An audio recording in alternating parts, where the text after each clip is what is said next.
โซ่จากข้างหลัง บุ้งแฟมิลี่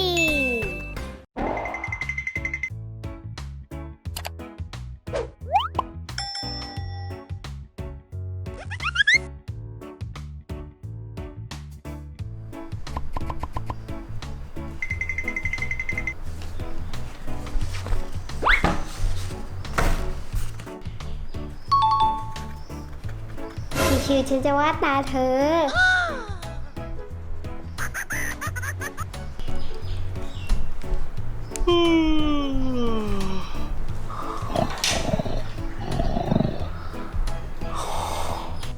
พี่เรอันนี้วาดยังไงนะกินก่อนเข้มเทเดี๋ยวพี่ตื่นรีบพี่เรรีบตื่นแล้ว มีอะไรผักบุ้ง พี่แม่ให้เราไปซื้ออะไรนะ เราลืม นั่นสิอ๋อแม่ให้เราไปซื้อน้ำยาล้างจานไง ใช่เดี๋ยวแม่ก็จะกลับมาจากที่ทำงานแล้ว พี่รีบไปซื้อกันเถอะ เฮ้ยจริงด้วย จานกองเป็นภูเขาเลย ตายแน่เลยไปรีบ ไปแล้ว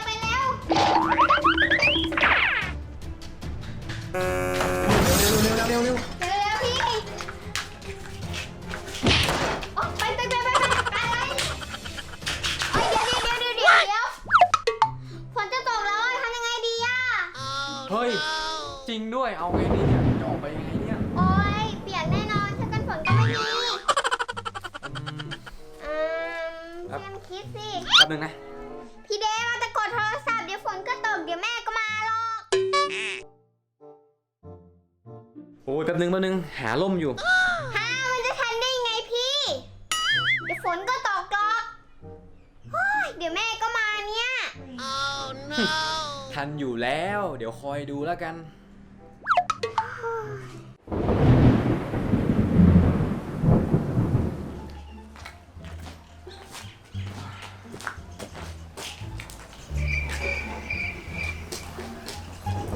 ดูนี่ อะไรพี่